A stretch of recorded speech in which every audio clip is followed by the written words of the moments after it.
సుమన్ టీవీలో మీ business promotions కోసం ఈ కింది నెంబర్ను సంప్రదించగలరు.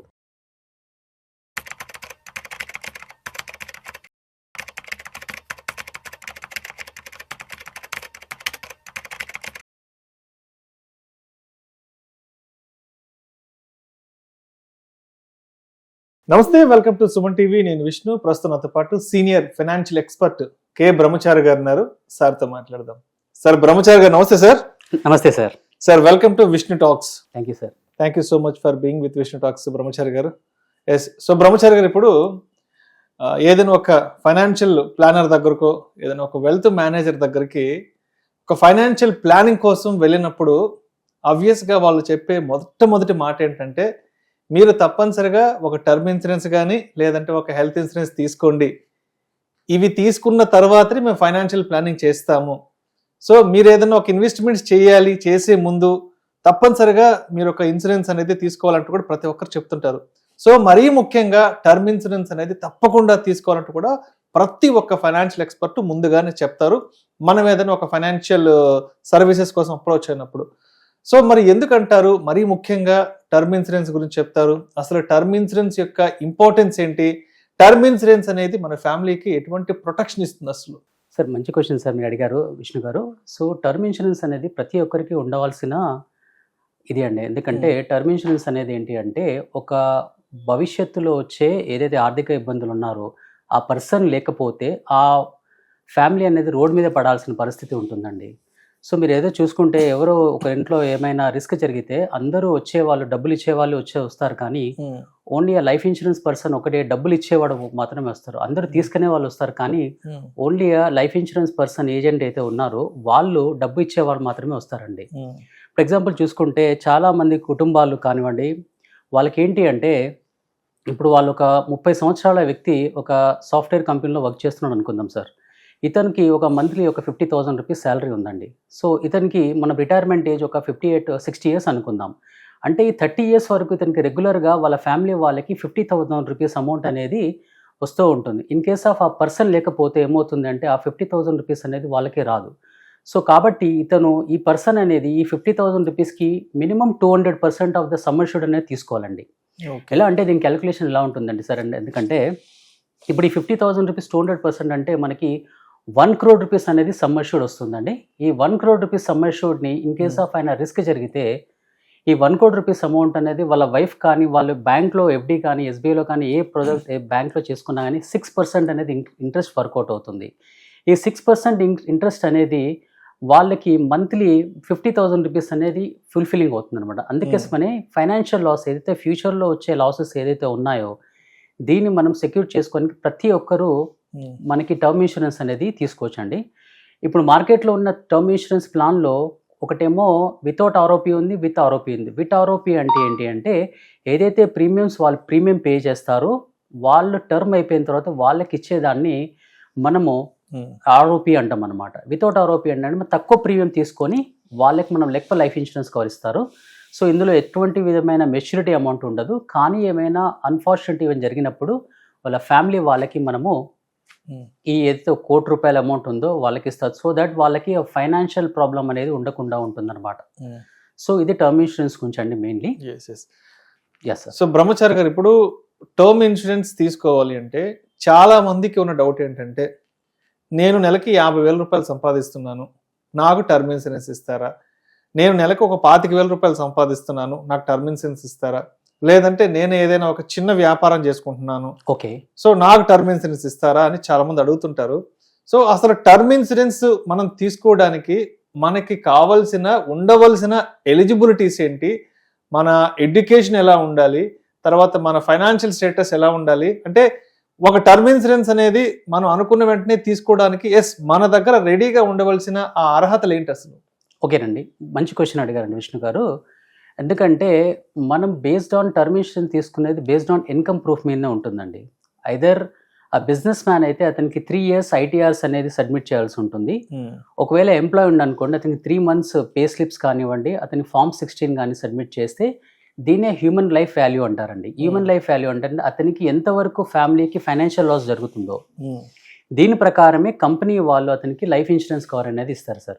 దీనికి ఏంటంటే KYC documents, pan card, Aadhaar card, నేను చెప్పినట్టుగా Aadhaar card, pan card plus వాళ్ళది ఐటీఆర్స్, ఒకవేళ బిజినెస్ మ్యాన్ అయితే లేదా అతను ఎంప్లాయీ అయితే 3 months పే స్లిప్స్ లేదా ఫార్మ్ 6 అనేది ఇవ్వడం జరుగుతుందండి. ఇది చేసిన తర్వాత ఒకవేళ అతను కవర్ ఎక్కువ తీసుకున్నారనుకోండి, అతనికి మెడికల్స్ టెస్ట్కి వెళ్ళాల్సి ఉంటుంది. మెడికల్ టెస్ట్ అయిపోయిన తర్వాత ఇతనికి అనేది మనము లైఫ్ ఇన్సూరెన్స్ కవర్ అనేది ఇస్తామండి. సో ఇది మెయిన్లీ అండి మన టర్మ్ ఇన్సూరెన్స్ కంపెనీలో చూసుకోవాల్సిన మెయిన్ థింగ్. సో ప్రతి ఒక్కరికి మ్యాక్సిమము ప్రతి ఒక్కరు ఈ టర్మ్ ఇన్సూరెన్స్ తీసుకోవచ్చండి. కొంతమందికి ఎవరైతే ఇన్కమ్ ప్రూఫ్ లేని వాళ్ళు ఉంటారో, సో బిజినెస్ మ్యాన్స్ ఉంటారు, వాళ్ళకి ఇన్సూరెన్స్ లేదు, ఇన్సూరెన్స్ కవర్ కావాలి, అలాంటి వాళ్ళకి మనము టులిప్ అంటాం, టర్మ్ ఇన్సూరెన్స్ యూలిప్ ప్లాన్ అనమాట. అంటే వాళ్ళు ఎంతైతే ఇన్వెస్ట్మెంట్ చేస్తారో, ఇప్పుడు ఎగ్జాంపుల్ 1 lakh rupees ఇన్వెస్ట్మెంట్ చేసిన వాళ్ళకి 1 crore rupees కవర్ కూడా మనము ఇవ్వడం జరుగుతుందండి. ఈ కవర్ ఏంటంటే అంటే వాళ్ళు ఇన్వెస్ట్మెంట్ చేసిన అమౌంట్లో కూడా సగం అమౌంట్ అనేది ఇన్వెస్ట్మెంట్లోకి వెళ్తుంది, రిమైనింగ్ అమౌంట్ మనకి టర్మ్ ఇన్సూరెన్స్ కోసం మోర్టాలిటీ ఛార్జెస్ అనేది కలెక్ట్ చేస్తారు కస్టమర్. సో ఇది అనేది ఏంటంటే ఒక పీరియడ్ తర్వాత అతను ఎంతైతే ఇన్వెస్ట్మెంట్ చేస్తాడో ఈ అమౌంట్ అనేది ఒక బ్రేక్ ఈవెన్ పాయింట్ టచ్ అయిన తర్వాత ఇతనికి ఎటువంటి విధమైన ఛార్జెస్ కట్ కాకుండా ఇతనికి మనము లైఫ్ ఇన్సూరెన్స్ కవర్ అనేది 100 years వరకు, 99 years వరకు కూడా ఇచ్చే కంపెనీస్ కూడా మనకు మార్కెట్లో అవైలబిలిటీ ఉన్నాయండి ఈ టర్మ్ ఇన్సూరెన్స్లో అండి. లేదు అనుకుంటే కస్టమర్కి ఇంకా నేను టర్మ్ ఇన్సూరెన్స్లో నాకు ట్రెడిషనల్ ప్లాన్లో కావాలనుకున్నా కానీ రెగ్యులర్గా వాళ్ళు పే చేస్తారండి. పే చేసిన తర్వాత ఒక 85th yearలో కావాలనుకుంటే అతనికి ఎంతైతే ప్రీమియం పే చేశాడో ఆ మొత్తం అమౌంట్ ఇచ్చిన తర్వాత కూడా, మెచ్యూరిటీ అమౌంట్ ఇచ్చినంత కూడా రెగ్యులర్గా అతను ఎన్ని సంవత్సరాల వరకు బతికుంటారో అతనికి క్రీప్ ఆన్ మెల్లిమెల్లిగా లైఫ్ ఇన్సూరెన్స్ కవర్ కూడా సమ్ క్రోర్స్ వరకు కూడా వచ్చే ప్లాన్స్ కూడా మార్కెట్లో అవైలబిలిటీ ఉన్నాయండి.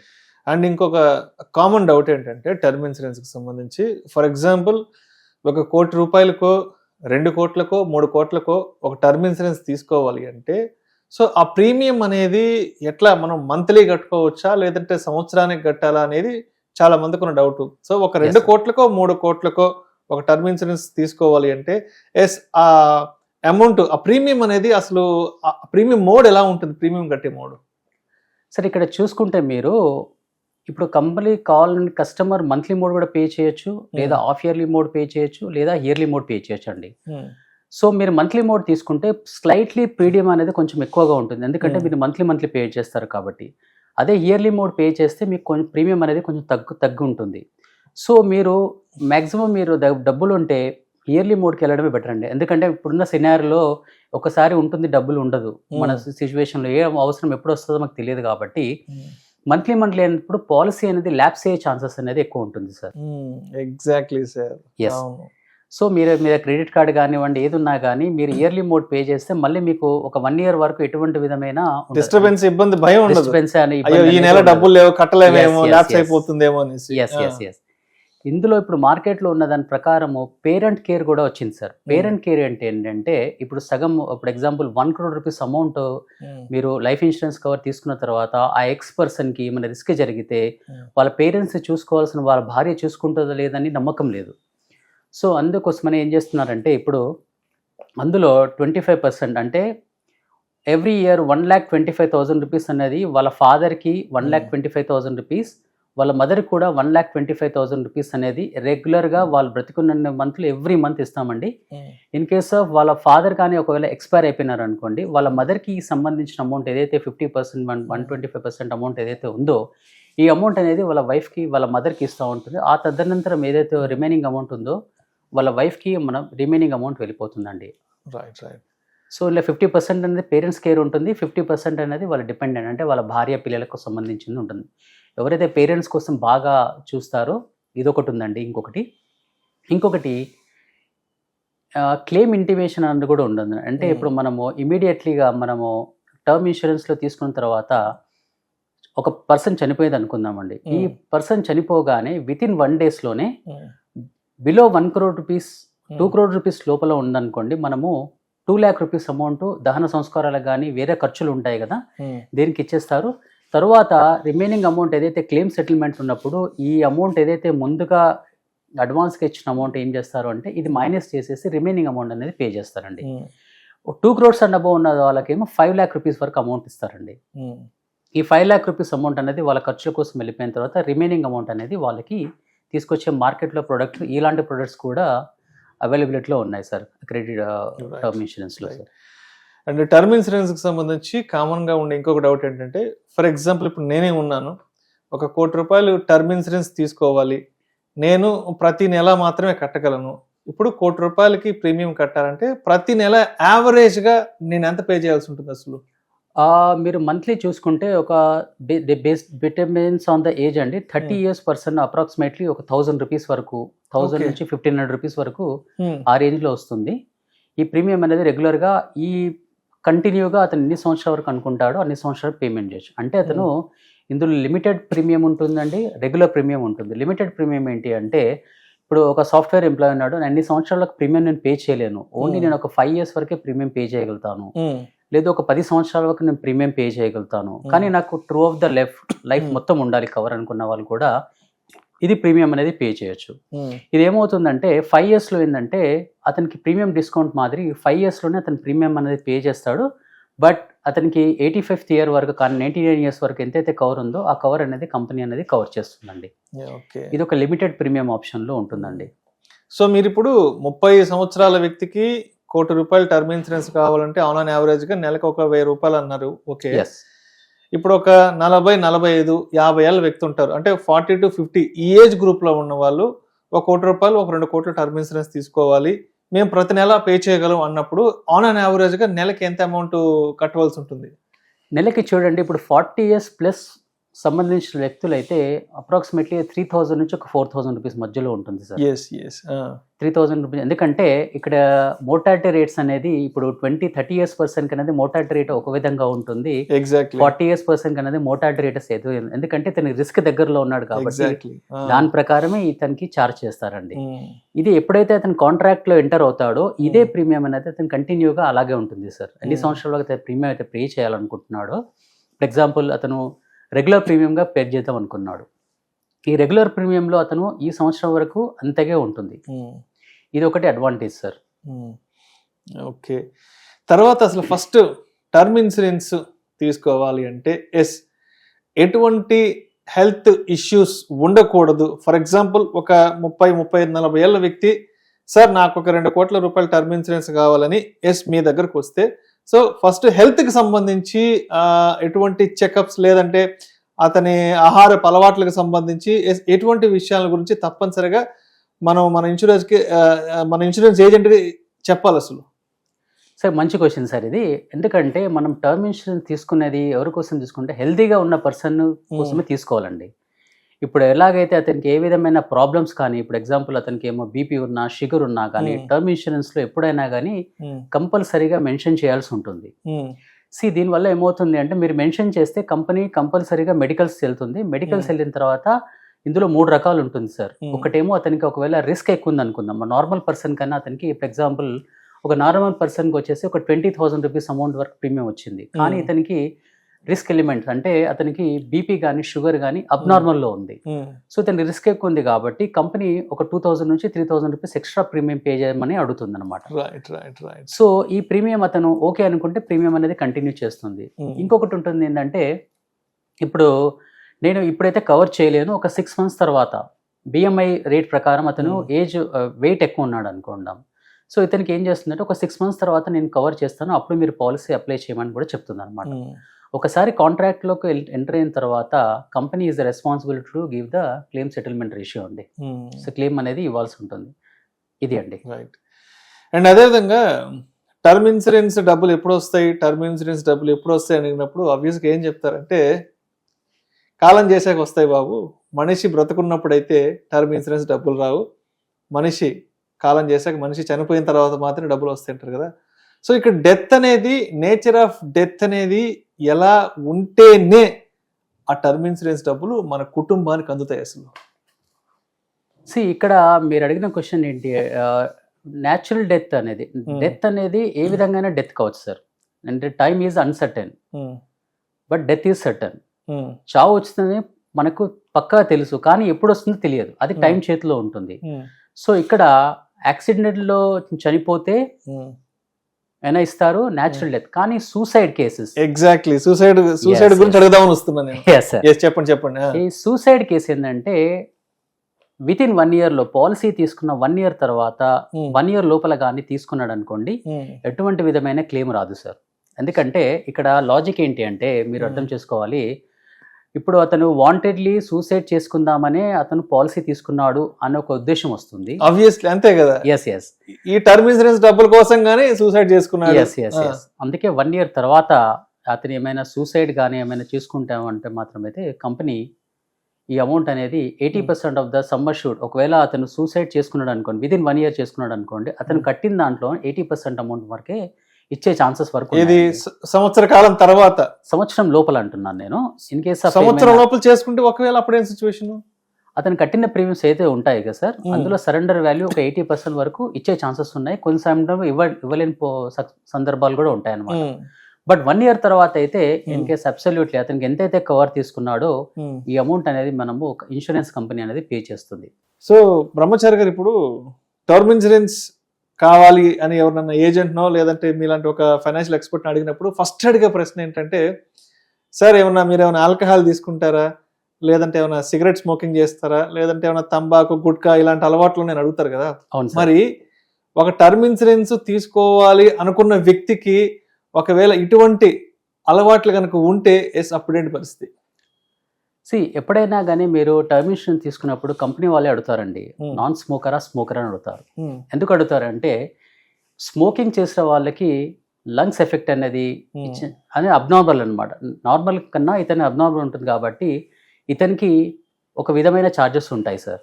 సో ఇతనికి మళ్ళీ ఇతనికి డైలీ ఈయన కన్జ్యూమ్ సిగరెట్, చైన్ స్మోకర్ అనుకుందాం, డైలీ ఒక ప్యాకెట్ సిగరెట్ ప్యాకెట్ తాగరనుకున్నాం. సో నార్మల్ పర్సన్ కి ఇతనికి ఎవరికి రిస్క్ ఎక్కువ ఉంటుంది మీ ఉద్దేశం ప్రకారము? ఎక్కువ స్మోక్ చేసే వాళ్ళకి ఆబ్వియస్లీ ఉంటుంది. సో కాబట్టి అతనికి మెడికల్ చెకప్ అయిన తర్వాత అతనికి ఎంతైతే ప్రీమియం వస్తుందో, అతనికి ఎంతైతే స్మోకింగ్ హ్యాబిట్ ఉందో దాని ప్రకారం అతను ఇస్తారండి. ఇంకొకటి, ఇప్పుడు కొంచెం చాలా మంది ఆల్కహాల్కి ఉంటారు, సో వీళ్ళకి కూడా రిస్క్ అనేది ఎక్కువ ఉంటుంది. సో దాని ప్రకారమే వాళ్ళకి అది ఉంటుంది. ఇంకొకటి ఏంటంటే కొంతమంది మైనింగ్ ఇండస్ట్రీలో చేస్తారు. సో మైనింగ్ ఇండస్ట్రీలో చేసే వాళ్ళకి ఏంటంటే రిస్క్ ఎక్కువ ఉంటుంది. కెమికల్ ఫ్యాక్టరీలో వర్క్ చేస్తారు. ఎగ్జాక్ట్లీ.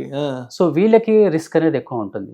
సో ఆ రిస్క్ ప్రకారమే వాళ్ళ ఆక్యుపేషన్ క్వశ్చనరీ ఉంటుంది. ఈ ఆక్యుపేషన్ క్వశ్చనరీ ప్రకారం వాళ్ళు అందులో మెన్షన్ చేస్తేనే దాని ప్రకారమే వస్తుంది. సో వాళ్ళ నేచర్ ఆఫ్ వర్క్ ఏంటనేది, నేచర్ ఆఫ్ జాబ్ ఏంటనేది మెన్షన్ చేయాలి. ఎగ్జాక్ట్లీ, కంపల్సరీగా మెన్షన్ చేయాలి సార్. ఓకే, ఏదైనా ఇండస్ట్రీస్ ఫ్యాక్టరీస్ లో పనిచేస్తుంటారు, అవునవును, ఏదైనా కెమికల్ ఓరియంటెడ్ జాబ్స్, లేదా గ్యాస్ కి సంబంధించి, పెట్రోకెమికల్స్, ఇట్లాంటి పెట్రోకెమికల్ సంబంధించింది, మైనింగ్ ఇండస్ట్రీస్, కొంతమంది డిఫెన్స్ లో చేసేవాళ్ళు, వాళ్ళు కూడా రిస్క్ ఉంటుంది కదా సార్. వాళ్ళు కూడా ఫార్మా కంపెనీస్ లో వీళ్ళకి ఒక క్వశ్చనర్ ఉంటుందండి. సో ఈ క్వశ్చనర్ ప్రకారం వాళ్ళు కంపల్సరీగా ఫిల్ చేయాలి. ఫిల్ చేస్తేనే దాని బేస్ ప్రకారమే ఎప్పుడైతే మనం జెన్యున్ గా ఉంటుందో కంపెనీ కూడా జెన్యున్ గా మనకి క్లెయిమ్ అనేది ఇస్తుంది.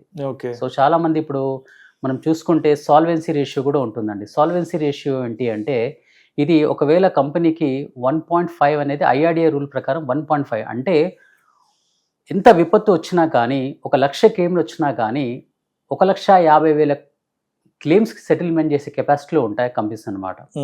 సో అన్ని ఇప్పుడు కంపెనీస్ అయితే 1.8 ఇలా మెయింటైన్ చేస్తున్నాయి సాల్వెన్సీ రేషియో. దీని ప్రకారం మనము ఎటువంటి విధమైన రిస్క్ రాకుండా ఎన్ని క్లెయిమ్స్ వచ్చినా కానీ మనం ఇవ్వచ్చు, వాళ్ళకి క్లెయిమ్స్ అనేది ఇచ్చేది ఉంటుంది అనమాట. ఇంకొకటి మనం చూసుకోవాలి ఏంటి అంటే settlement ratio, death claim settlement ratio ఉంటుంది.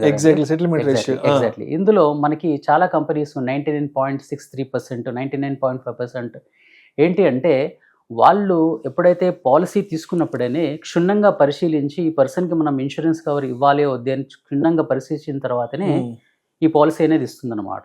ఇక్కడ 99.63% అని చెప్పాను కదా, రిమైనింగ్ ఏదైతే 0.8%, 7% ఉందో కొంతమంది డాక్యుమెంట్స్ సరిగ్గా సబ్మిట్ చేయకపోవడం వల్ల, లేదా వాళ్ళు కొంచెము మిస్రిప్రజెంటేషన్ అంటే పాలసీ ఇచ్చేటప్పుడే అతను రాంగ్ ఇన్ఫర్మేషన్ ఇవ్వడం వల్ల కొన్ని ఆగిపోయిన ఉంటుంది, కానీ మిగతా అంతా 99.63% అనేది క్లెయిమ్ సెటిల్మెంట్ రేషియో ఉందన్నమాట. సో ఒక పర్సన్ ఒక కంపెనీని, లైఫ్ ఇన్సూరెన్స్ కంపెనీ ఎందుకు నమ్మి కడతాడంటే ఇన్ కేస్ ఆఫ్ ఏమైనా రిస్క్ జరిగితే మా ఫ్యామిలీ వాళ్ళని ఇది చూసుకోనికనమాట. సో మనము ఇదొకటి చూసుకొని మనము ఇన్వెస్ట్మెంట్ చేసుకోవాల్సిన మన ప్లాన్ తీసుకోవాల్సి ఉంటుంది. అండ్ అదేవిధంగా టర్మ్ ఇన్సూరెన్స్ లో రైడర్స్ అంటారు కదా, సో Yes, ఏంటి అండి. అసలు ఈ రైడర్స్ ఏంటి అసలు? ఈ రైడర్స్ ఏంటి అంటే సార్, ఇది ఒక యాడ్ ఆన్ బెనిఫిట్. ఈ యాడ్ ఆన్ బెనిఫిట్ ఏంటంటే, ఇప్పుడు ఎగ్జాంపుల్ ఒక ఏ అనే పర్సన్ ఒక ₹1,00,00,000 బేస్ కవర్ తీసుకున్నాడు. దీనికి అప్రాక్సిమేట్లీ అతను ఒక ₹20,000 ప్రీమియం పే చేస్తున్నాడు అనుకుందామండి. ఈ యాక్సిడెంటల్ కవర్లో యాక్సిడెంటల్ డిసబిలిటీ రైడర్ అని ఉందండి. ఇందులో ఆ పర్సన్ యాక్సిడెంటల్లో ఏమైనా రిస్క్ జరిగి బెడ్ రిటర్న్ అయిపోయింది అనుకుందాము. ఒక పర్సన్ అతనికి యాక్సిడెంట్ అయిపోయింది, బెడ్ రిటర్న్ అయిపోయాడు. అతను నడవలేని పక్షాన ఉన్నప్పుడు అతనికి ఏదైతే కవర్ ఉందో ఆ కవర్లో 1% ఆఫ్ ద సమ్ అష్యూర్డ్, అంటే ₹1 crore మీద అతనికి 1% అంటే ఎవ్రీ మంత్ అతనికి ₹1,00,000 చొప్పున మనము నెక్స్ట్ 10 సంవత్సరాల వరకు కంపెనీ పే చేస్తూ ఉంటుంది. వెదర్ ఆ పర్సన్ బెడ్ మీద ఉన్న ఒక 2-3 years తర్వాత అతను చనిపోయారు అనుకుందాం. అయినా కానీ ఈ ₹1,00,000 అమౌంట్ అనేది ఎవ్రీ మంత్ రావాల్సిన అమౌంట్ అనేది వాళ్ళ ఫ్యామిలీ మెంబర్స్కి వెళ్తూ ఉంటుందండి. ఇది ఒక రైడర్ అండి. ఇది యాక్సిడెంటల్ ఇన్కమ్ బెనిఫిట్ రైడర్ అనమాట. సో యాక్సిడెంట్లో ఏమైనా రిస్క్ జరిగిన వాళ్ళకి పర్సన్ ఉన్నా లేకపోయినా ఒకసారి అది క్లిక్ అయిందంటే ఎవ్రీ మంత్ వాళ్ళ ఫ్యామిలీ మెంబర్స్కి ఈ ₹1,00,000 అమౌంట్ అనేది నెక్స్ట్ 10 years అంటే 120 months వరకు రెగ్యులర్గా అమౌంట్ వస్తుందన్నమాట. ఇది ఒక రైడర్ అండి. ఇంకోటి క్రిటికల్ ఇల్నెస్ రైడర్. ఈ క్రిటికల్ ఇల్నెస్ రైడర్ ఏంటి అంటే, అతనికి ఏమైనా మేజర్ డిసీజెస్ ఏమైనా వచ్చినప్పుడు, ఏమైనా అటాక్ అయ్యి డాక్టర్కి చెప్పిన తర్వాత అతను సర్వైవ్ అయిన తర్వాత ఎంతైతే రైడర్ సమ్ అష్యూర్డ్ ఉందో అతనికి పే చేయడం జరుగుతుందండి. ఇదొక రైడర్ అండి. యాక్సిడెంట్లో చనిపోయిన వాళ్ళకి డబల్ ద సమ్ అష్యూర్డ్ ఇస్తారు. అంటే ఇప్పుడు ఎగ్జాంపుల్ అతను ₹1 crore అన్నది బేస్ సమ్ అష్యూర్డ్ ఉంది, ఒక ₹1 crore అన్నది యాక్సిడెంటల్ కవర్ తీసుకున్నాడు. ఇతను ఒకవేళ యాక్సిడెంట్లో చనిపోతే కంపెనీ వీళ్ళకి ₹2 crore అమౌంట్ ఇస్తుంది. ఒకవేళ అతను న్యాచురల్ డెత్స్ జరిగింది అనుకోండి, వాళ్ళకి ఓన్లీ ₹1 crore అమౌంట్ అనేది ఇస్తుంది. రైడర్ అనేది ఇట్స్ యాడ్ ఆన్ ప్రోడక్ట్ అనమాట. యాడ్ ఆన్ ప్రోడక్ట్ అనమాట ఇది.